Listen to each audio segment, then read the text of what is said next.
네, 그래서 오늘 이제 마지막 강의 부분에서는요, 이제 요 마이크로 캐노니컬 앙상블 이야기를 마무리를 하려고 합니다. 지금까지 우리가 이제 양자역학으로 어떻게 W, 미시 상태의 수를 구할 수 있는지에 대한 것을 두 가지 예를 통해서 살펴봤는데요. 스핀 시스템을 살펴봤고, 그 다음에 이제 이상기체를 우리가 파티클 이너 박스 문제라고 하는 양자역학에서 잘 알려져 있는 문제를 가지고서 접근하는 것을 보여드렸습니다. 자, 그러면 네. 아까 이제 상태 공간이라는 것이 모든 가능한 미시 상태를 다 모아놓은 공간을 얘기를 한다라고 얘기를 했는데요. 양자역학에서는 양자수를 가지고서 정확히 양자수가 무엇이냐가 다른 미시 상태를 만드니까 그거를 다 카운트를 해주면 된다고 했습니다. 근데 고전역학은 그런 양자수 개념이 없잖아요. 그래서 고전역학은 어떻게 우리가 이 상태 공간을 표현을 할 거냐라는 것이 그리 간단한 문제가 아닙니다.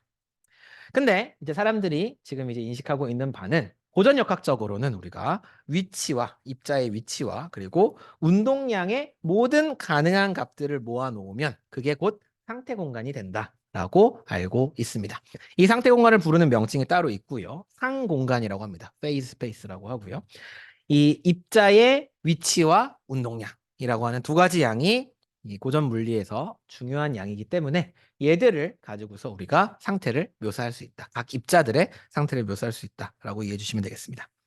즉, 우리가 입자가 하나 있다. 고전역학적으로 입자가 하나 있다라고 하면 위치와 운동량을 가지고서 이렇게 그래프를 그릴 수가 있고요. 여기 상에 점을 하나 띡 찍으면 그게 바로 미시 상태를 나타내는 게 된다라는 얘기가 되겠습니다.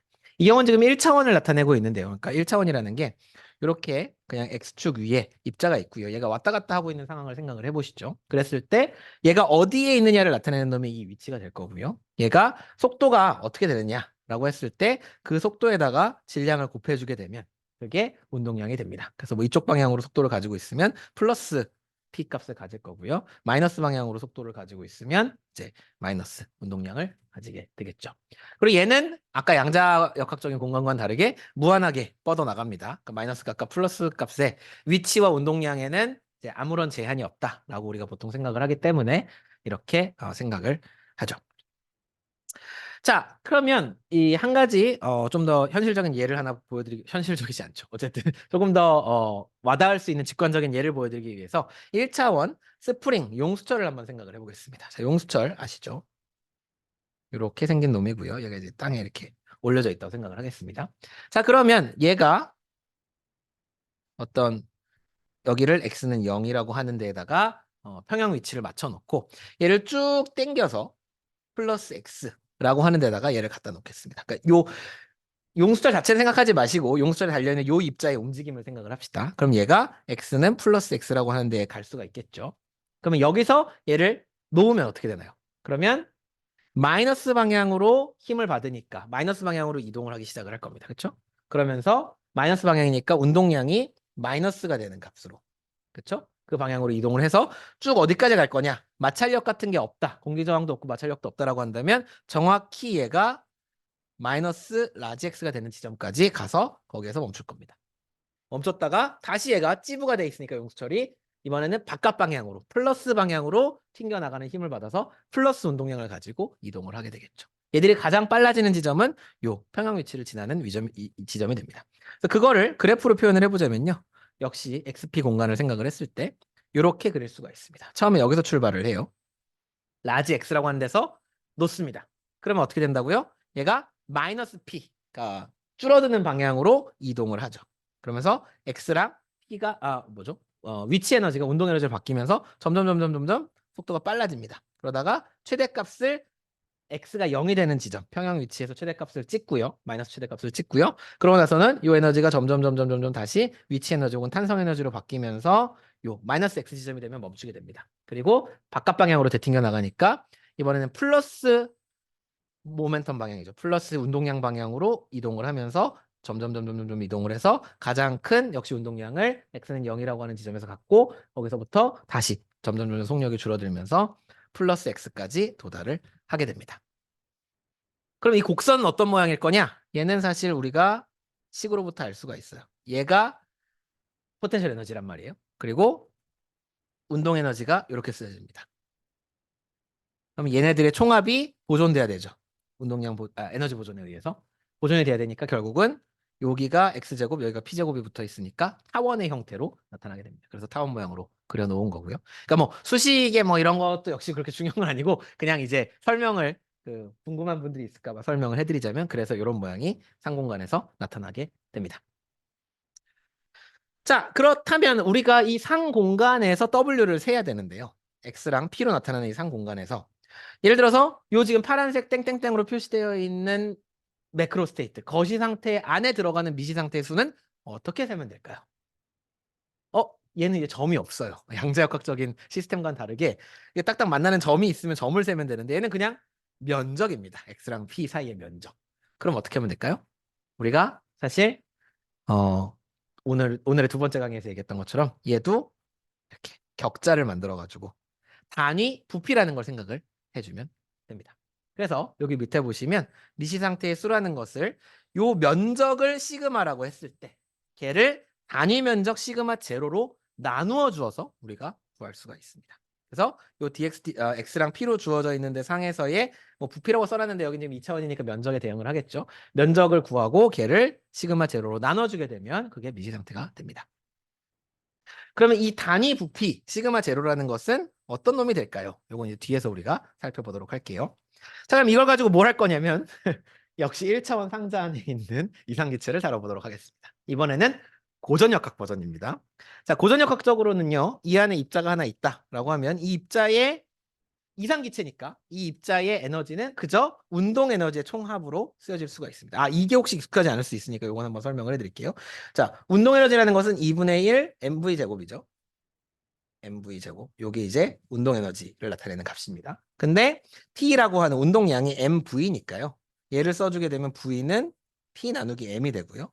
요거를 여기다가 이제 대입을 해주게 되면 그러면 2분의 1 m에 p 나누기 m 제곱이라서 2m분의 p 제곱이 됩니다. 아까 제가 그냥 별 생각 없이 썼는데 생각해보니 익숙하지 않은 친구들이 있을 것 같아서 정리를 해보면 운동량으로 쓰면 그래서 운동 에너지를 저렇게 쓸 수가 있고요.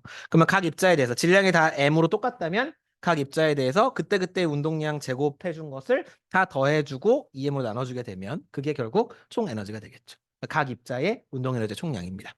이상기체니까 포텐셜 에너지는 없어요.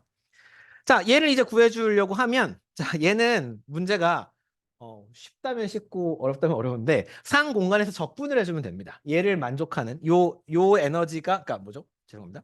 운동 에너지의 총합이 시스템 에너지 U랑 같아지는 애들을 다 찾으면 돼요.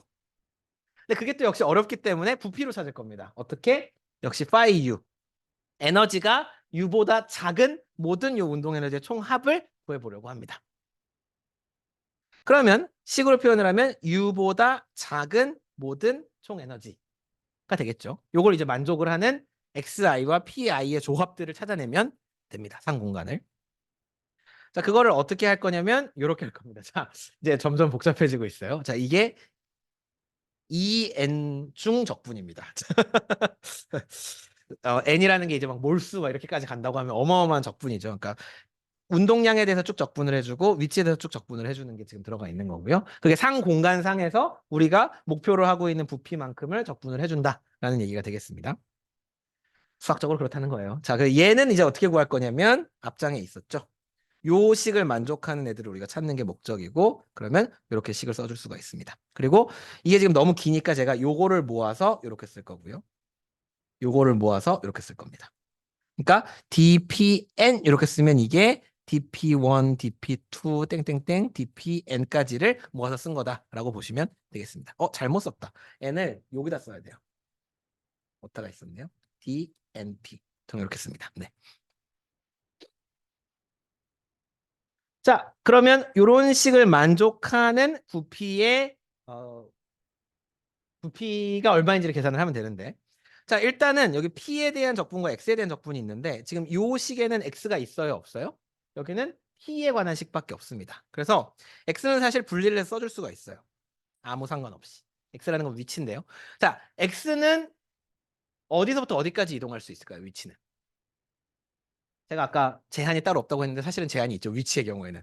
상자의 크기를 벗어날 수는 없잖아요. 그렇죠? 그래서 0에서부터 A까지 아까 상자가 A까지라고 했으니까 그럼 여기는 뭘 줄 거냐면 각 입자의 움직이는 거리가 0에서부터 A, 0에서부터 A까지가 n번 곱해진 거니까 A의 n승이 됩니다. 얘는. 그냥. 그리고 운동량 공간이 지금 요렇게 이제 주어지는데요. 그래서 요 다음 중에 사실 제가 써놨죠. 네, A n승이 되고. 자, 근데 요 식을 잘 째려보면 얘가 어디서 본 식이냐면 이게 결국은 n차원 9의 부피와 같습니다. 아까 우리가 양적학에서 써먹었던 식과 동일한 식을 또 써먹을 수가 있는 거예요. 요걸 만족하는 부피를 구하라 라는 얘기는 결국은 n차원 9의 그때 반지름이 근데 달라지죠. 반지름이 뭐예요? 여기서는 반지름이 루트 2mu가 되겠죠. 여기 요게 이제 반지름 제곱이니까 그거를 구해주면 되니까 구해놓고 보니까 네 시그마가 이렇게 나옵니다. 여기 부분이 그 부피고요. 여기는 아까 x 적분에서 나온 a의 n승이 되겠습니다. 그러면 시그마를 시그마 제로로 나눠주게 되면 파이 u가 나오게 되고요. 시그마 제로 여기 살아있죠. 그리고 얘를 똑같게 w를 해주게 되면 미분한 다음에 델타 u 곱해주면 됩니다. 네. 앞에랑 방식은 똑같아요. 근데 주의할 점이 뭐냐면 지금 이 수식에 현혹이 되면 안 됩니다. 수식은 다 이미 똑똑한 사람들이 풀어놓은 거고 포인트는 뭐냐면 양자역학에서는 실제로 카운트를 한다는 거고 점들을 그 미시 상태들을 고전역학에서는 그걸 하기가 어렵기 때문에 그냥 단위 부피라는 것을 상공간에서 생각을 한 다음에 상공간 부피를 구하고 그 단위 부피로 나눠주는 식으로 지금 구했다는 거죠. 근데 보면은 결론이 자 이렇게 해서 W를 구했더니 이렇게 나왔어요. 이게 지금 뭐로 구한 버전? 양자역학으로 구한 버전. 근데 우리가 방금 전에 양자역학적으로 구한 해가 있죠. 보면 이렇게 생겼습니다. 양자역학적인 해가. 두 개를 비교해 보면 완전 똑같게 생겼죠. 하나만 빼고 뭐? 시그마 제로. 시그마 제로가 뭔지가 이제 양자역학적으로 계산을 해보니까 나와요. 시그마 제로가 h의 n제곱이라는 것이 나오죠. 나머지는 식이 완전 똑같습니다. 그래서 우리가 이로부터 시그마 제로가 h의 n승이구나 라는 것을 알 수가 있습니다. 이렇게 하면 이제 고전역학과 양자역학적으로 계산한 근데 이게 잘 보시면 이 결과가 동일한데 죄송합니다. 고전역학과 양자역학으로 계산한 결과가 동일하게 나오는데 이게 진짜 신기한 건 게 완전 다른 모형을 썼거든요. 그러니까 양자역학에서는 상대속 입자라고 하는 양자역학적 문제를 슈레딩거 방정식을 푸른 해를 가지고서 미시 상태의 개수를 세 가지고 구한 해고요. 그리고 고전역학에서는 그렇게 하지 않고 운동량과 위치로 만들어져 있는 상 공간을 적분을 해가지고 구한 해인데 둘이 일치합니다. 이런 게 이제 엄청 신기한 거죠. 아닌가요? 이게 전혀 다른 것 같은 두 개의 포멀리즘이 두 개의 이론이 같은 결과를 준다. 이런 게 나만 신기한가? 네. 자, 근데 1차원 걔는 우리가 이제 상상하기가 쉽지 않으니까 3차원으로 이제 확장을 해서 볼게요. 이게 그렇게 어렵진 않아서 3차원으로 썼습니다. 자, 얘는 이제 양자역학적인 버전에서는 원래 우리가 n1, n2, n3 땡땡땡에서 nn까지 이렇게 양자수가 있었다면 요 각각이 x축 방향, y축 방향, z축 방향의 양자수가 하나씩 생겨요. 그래서 1번 입자에 대해서 x축 방향, y축 방향, z축 방향 2번 입자에 대해서 x, y, z 쭉쭉쭉 해서 총 요 양자수의 개수가 3배가 됩니다. 근데 이렇게 이제 표기를 해버리면 계산하기가 번거롭기 때문에 이렇게 생각은 해놓고 개념적으로 얘네들을 숫자를 다시 붙여요. 그래서 얘를 n1, 얘를 n2, 얘를 n3라고 부를 거예요. 그러면 얘는 뭐가 될까요? 3n이 되겠죠. 그렇죠? 그렇죠? 그러면 이제 시스템 에너지 식이 원래는 여기가 ni 제곱의 끝이 n까지 올라가는 거였는데 이제 3n으로 늘어나는 것 뿐입니다. 끝. 에너지도 똑같게 이렇게 쓸 수가 있고요.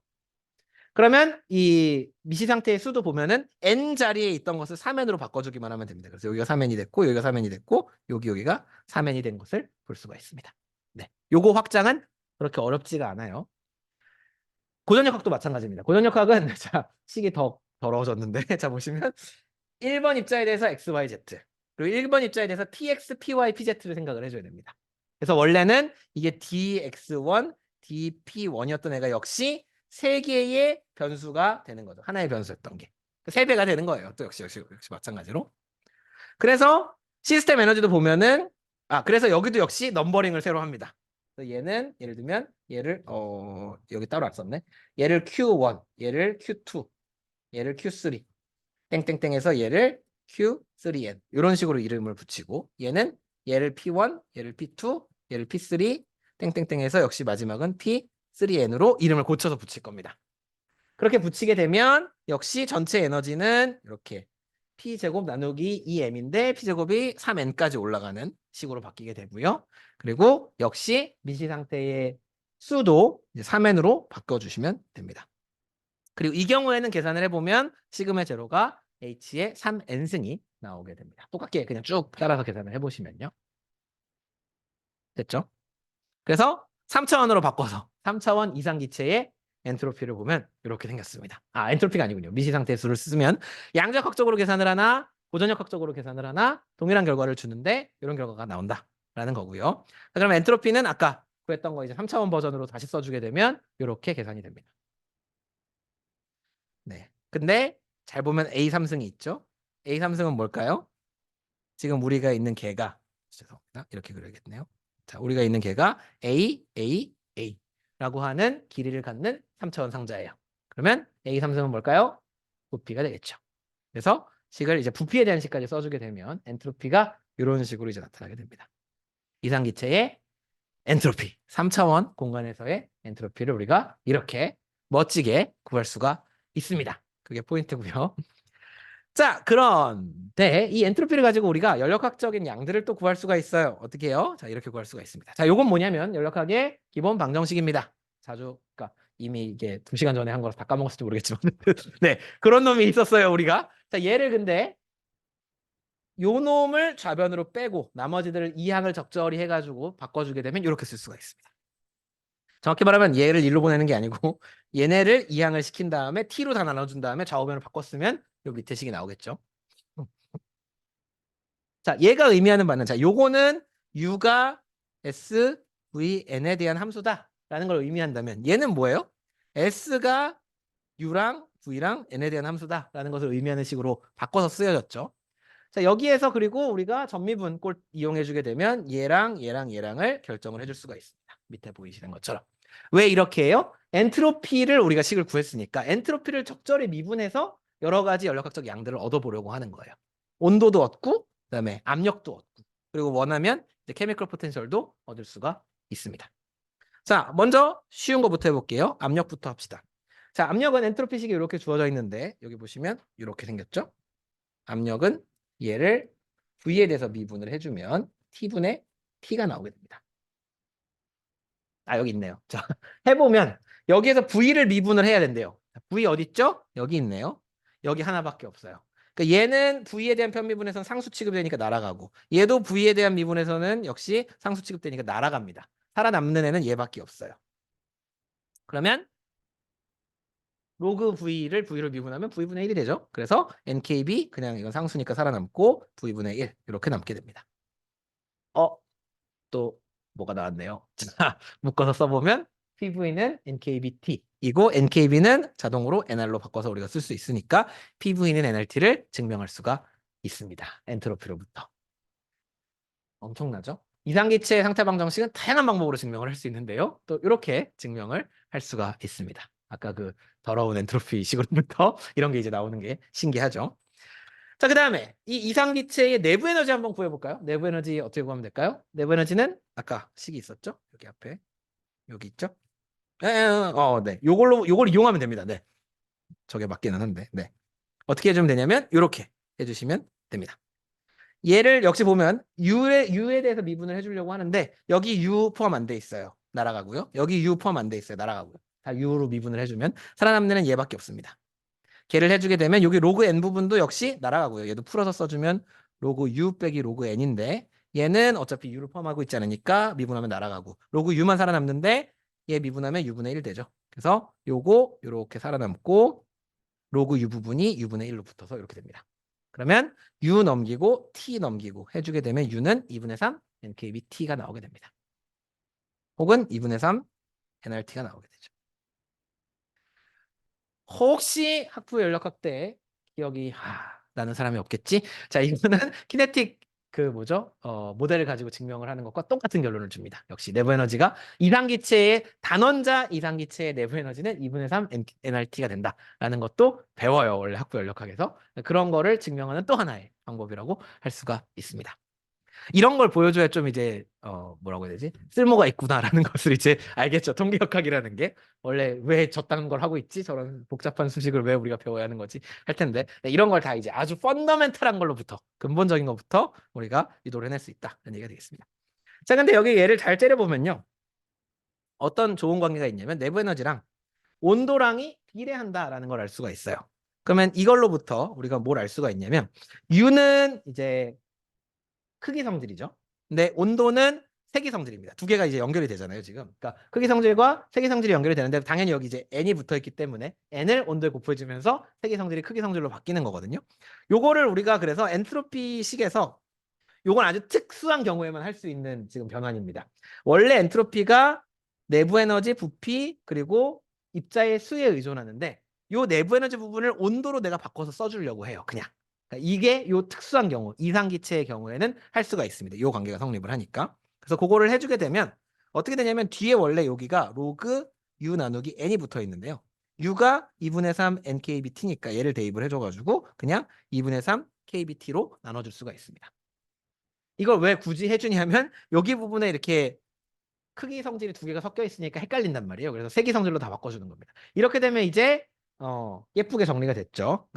어떤 면에서 예쁘냐면 어떤 면에서 예쁘냐면 여기가 지금 크기를 나타내는 n이 하나 있고 그 다음에 나머지는 다 세기.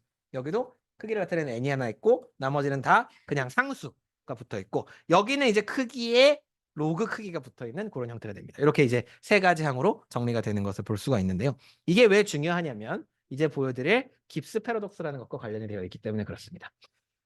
자, 이상기체에서 이제 우리가 또 해볼 수 있는 것 중에 하나가 엔트로피 계산을 해볼 수가 있는데요. 엔트로피는 이미 우리가 계산을 했고 섞일 때 혼합 엔트로피를 계산을 해볼 수가 있습니다. 자, 양쪽에 파란색과 빨간색 입자가 있어요. 둘 다 이상기체라고 하겠습니다. 그리고 여기 중간에 이제 칸막이가 있었는데 이 칸막이를 제가 치워요. 그러면 얘들이 섞이겠죠. 그래서 확산평형을 이루게 될 겁니다. 자, 그 과정에서의 엔트로피 계산을 좀 한번 해봅시다. 자, 여기서 앞에 있던 그 복잡한 식을 자, 이 식을 사실 가지고 와서 계산하는 게 너무 이제 번거로울 것 같긴 한데 어쨌든 걔를 써보면 요거는 파란 입자의 엔트로피 여기죠. 여기가 부피가 V였고 여기가 V였다고 생각을 합시다. 그리고 여기가 빨간 입자. 온도는 T로 똑같고요. 얘는 N개, 얘도 N개 있었다고 할게요. 자, 그러면 요게 이제 초기 상태예요. 최종 상태의 엔트로피는 어떻게 되느냐? 별게 아니고 파란 입자 입장에서는 저 칸막이가 사라지면서 원래 자기가 V만큼의 공간에서 놀고 있다가 2V만큼의 공간으로 확장되는 것밖에 없습니다. 달라질 게 없어요. 나머지는 뭐 입자수가 바뀐 것도 아니고 온도가 바뀐 것도 아니죠. 빨간 입자 입장에서도 마찬가지입니다. 얘가 원래 V라고 하는 공간에 제한되어 있다가 2V라고 하는 공간으로 확장이 된 거죠. 그러면 이 과정에서 엔트로피 변화를 계산을 해주게 되면 요거에다 이제 앞에 식에다 대입을 해보시면 되는데 사실은 앞에 식에서 의미가 있는 유일한 항은 요거는 다 그 초기 상태랑 최종 상태가 똑같아서 상쇄가 될 거고요. 요 항만 살아남거든요. 그래서 여기서 NKB 로그 EV 더하기 NKB 로그 EV 빼기 NKB 로그 V 빼기 NKB 로그 V 이런 형태가 됩니다. 그래서 여기서 얘네들을 정리를 해주게 되면 식이 이렇게 나오게 돼요. 이상한 거 있나요? 이상한 거 없죠. 왜 이상한 게 없죠? 엔트로피는 증가해야죠. 여기는 안 섞여 있다가 섞이니까 그러면 엔트로피가 증가하게 됩니다. 더 무질서해지니까. 그래서 네, 요거 양수니까 요게 이제 0보다 크다라는 거 우리가 쉽게 알 수가 있고요. 오케이, 여기까지는 괜찮은데 자, 깁스 선생님이 깨달은 한 가지가 만약에 똑같은 시스템이었는데요. 이번에는 입자들을 똑같은 애들을 양쪽에 넣어준다고 생각을 합시다. 칸막이를 치우면 섞이는 게 아니죠, 그러면. 왔다 갔다는 하겠지만 사실 달라질 게 없습니다. 얘는. 위에랑 아래는 엔트로피가 직관적으로 생각할 때 같아야 합니다. 자, 그런데 똑같이 이제 식을 한번 써봅시다. 여기는 왼쪽 입자, 왼쪽 파랑. 여기는 오른쪽 파랑이에요. 그러면 여기 이제 초기 상태에서 엔트로피는 앞에 식이랑 똑같게 쓸 거고요. 자, 두 번째는 이제 최종적인 엔트로피는 어떻게 되냐면 파란색끼리는 이제 구분이 불가능하잖아요. 똑같은 입자니까 그냥 하나의 엔트로피, 그냥 파란 애들 전체의 엔트로피를 우리가 써줘야 됩니다. 그랬더니 입자 수가 2배가 됐고 부피가 2배가 됐다라고 우리가 써줄 수가 있겠죠. 맞나요? 자, 그랬더니 계산을 했더니 결과가 똑같게 나오더라는 거예요. 자, 얘도 nkb 로그 2v고 앞에 en이 붙고요. 빼기 nkb 로그 v 빼기 nkb 로그 v라서요. 계산을 해보시면 여기 2만 살아남아서 양수가 나옵니다. 죄송합니다. 여기가 등호가 아니고 여기가 등호네요. 여기가 등호네요. 네. 파이널에서 이니셜 빼주게 되면, 그러니까 이거는 제가 지금 그 복잡한 수식을 안 가져와서 그런데 살아남는 애들만 보면 똑같은 애들 다 지우고 살아남는 애들만 보면 이렇게 나옵니다. 그러면 결과가 이렇게 나와요. 양수가 된대요. 받아들일 수 있는 결론인가요? 똑같은 입자가 양쪽에 섞여 있는데 칸막이를 없애주는 것만으로 엔트로피가 늘어난다. 이거는 우리가 알고 있는 상식과 맞지 않습니다. 이것을 깁스 패러독스라고 부릅니다. 분명히 뭔가 잘못됐는데 여기까지 끌고 온 통계역학이나 연력학이 잘못된 건 아무것도 없어요. 그래서 깁스 선생님이 이거 이상한데? 라고 하면서 이걸 이제 지적을 했죠. 어떡하지? 또 왜 이런 일이 발생을 하는가를 가지고 이제 연구를 해본 결과 이제 결론을 얻게 되는데요. 동일한 입자들은요, 구분이 불가능해 됩니다. 근데 이게 역시 통계역학의 좀 이상한 것들은 따지고 들어가 보면 양적학이랑 다 연결이 돼 있다고 아까 제가 그랬잖아요. 자, 이게 무엇을 의미를 하냐면요. 내가 파란색 입자가 3개가 있었다고 합시다. 그러면 번호를 붙일 수가 없다라는 것입니다. 1, 2, 3이라고 번호를 붙일 수가 없고요. 이렇게 생긴 거나 예를 들면 똑같은 위치에 있는데 2, 1, 3으로 번호가 붙은 애나 똑같은 위치에 있는데 3, 1, 2로 붙은 애나 똑같은 상태라는 겁니다. 완전히. 그러니까 우리가 실제로 공을 가지고서 예를 들어서 저희 애기가 공 블럭을 3개를 가지고 있다 칩시다. 빨간색 공 블럭을 3개를 가지고 있으면 우리는 현실 세계에서는 얘가 다른 걸 알아요. 그러니까 이렇게 바꾸면 설사 빨강이라고 하더라도 그게 다른 상태라고 생각을 합니다. 우리의 직관은. 그렇지만 실제 물리학적인 세상에서는 입자가 예를 들어 산소 분자였다. 그러면 산소 분자가 1번, 2번, 3번을 갖고 있는 게 아니라는 거죠. 그래서 이 입자랑 이 입자가 위치를 바꿨다라고 해도 똑같은 입자라면 동일한 미시 상태라는 겁니다. 새로운 미시 상태가 되는 게 아니라. 요거를 이제 인지를 해야 깁스 파라독스를 풀 수가 있습니다. 그래서 결국은 n개의 입자가 있다 우리한테. 그러면 n개 뭐 3개가 있었다라고 한다면 여기에다가 1번, 2번, 3번을 번호를 붙일 수 있는 경우의 수가 n 팩토리얼 개가 존재를 하고요. 지금 우리가 계산한 엔트로피에는 이 n 팩토리얼이 들어가 있는 거예요. 그러니까 다 다른 미시 상태인 걸 카운트를 해버린 거예요. 그러니까 그거를 막아줘야 된다는 거죠. 우리가 지금 똑같은 상태를 여러 번 카운트를 했으니까 똑같은 상태만큼 나눠줘야 되는데 얼마를 나눠주면 된다? n 팩토리얼을 나눠주면 된다라는 겁니다. 그래서 우리가 지금 구해놓은 미시 상태의 수는 n 팩토리얼만큼이 더블 카운트가 돼 있는 거니까 여러 번 카운트가 돼 있는 거니까 n 팩토리얼을 나눠줌으로써 우리가 미시 상태의 수를 구해주면 그러면 이 깁스 패러독스가 사라지게 된다라는 것을 깁스 선생님이 발견을 했고 그래서 이걸 깁스 코렉션 팩터라고 부릅니다. 그래서 그걸 이제 해결을 해주게 되면요. W에 예를 들면 이런 식으로 이제 넣어주면 됩니다. 앞에서 배웠던 식에 n 팩토리얼을 붙여주면 되고요. 분모에다가. 그러면 이걸 가지고 이제 엔트로피를 계산을 하면 두 군데의 변화가 생기는데 여기 상수가 조금 바뀌고요. 이건 뭐 그렇게 중요한 변화는 아닌데 여기에 n이 들어갑니다. 요게 이제 중요해요. 제가 별표를 붙여놨는데. 왜일까요? 왜냐하면 자 보세요. 이제 정말 아름다워졌는데요. 동의하지 않겠지만 자 여기 v 나누기 n이라고 하는 것은 자 v는 크기 성질인가요? 세기 성질인가요? 크기 성질이죠. n은요? 크기입니다. 크기랑 크기를 나누면 무슨 성질이 되죠? 세기 성질이 됩니다. 여기는 세기 성질이고요.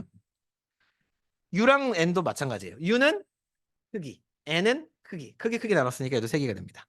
그럼 얘네들은 시스템 사이즈를 2배 한다고 해서 늘어나지 않아요.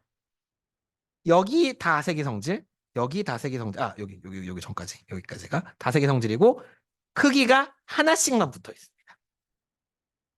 여기도 역시 죄다 상수고 크기가 하나만 붙어 있습니다. 그래서 시스템 사이즈가 2배가 되면 이제 엔트로피는 2배가 되는 거예요. 그냥 이 식에 따르면.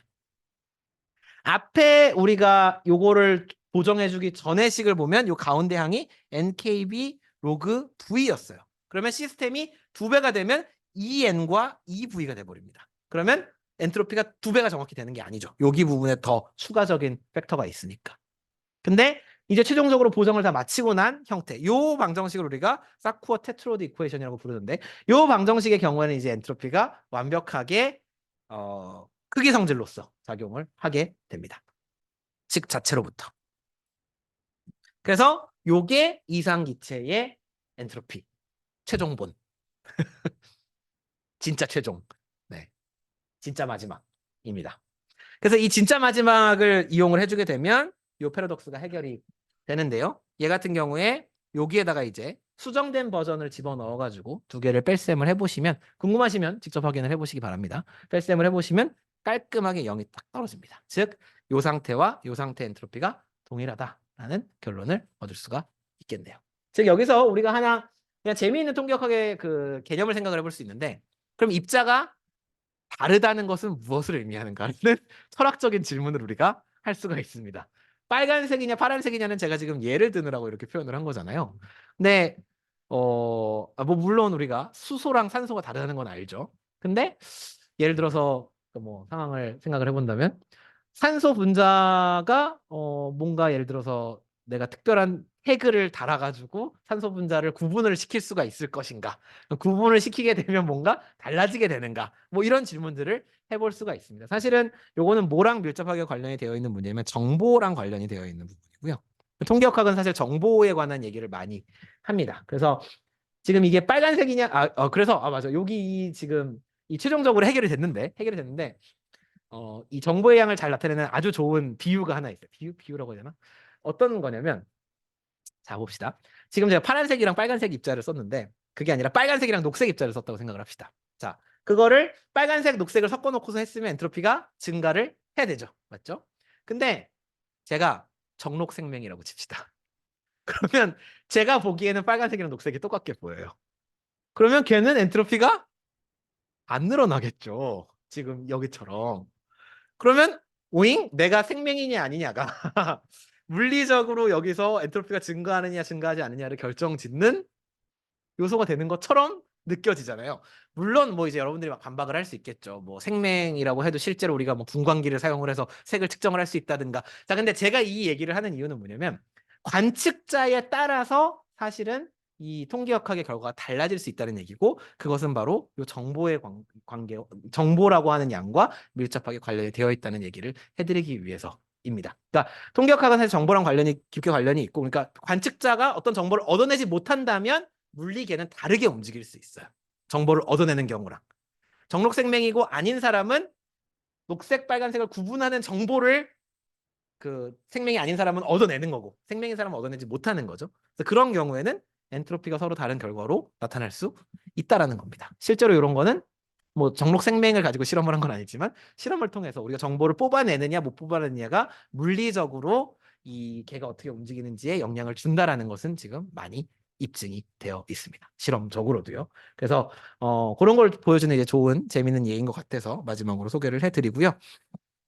많이 어려웠죠. 네. 많이 어려웠으니까 좀 시간을 들여서 공부를 좀 더 해주시면 좋을 것 같고요. 질문이 있으시면 네, 저에게 이메일로 질문해 주시고, 뭐 아니면 저희 연구실 학생들은 이제 오늘 제가 지나가면 붙잡고 물어보셔도 될 것 같고, 네, 그렇게 해주시면 좋겠습니다. 네, 그러면 오늘은 여기서 마무리를 하도록 하겠고요. 내일 또 즐겁고 재미있는 내일은 캐노니컬 앙상블 얘기를 좀 해보려고 합니다. 그래서 몇 명이나 돌아올지 제가 아주 지금 두려운 마음이 있는데 일단은 오늘은 여기서 마무리하도록 하겠습니다. 수고하셨습니다. 감사합니다.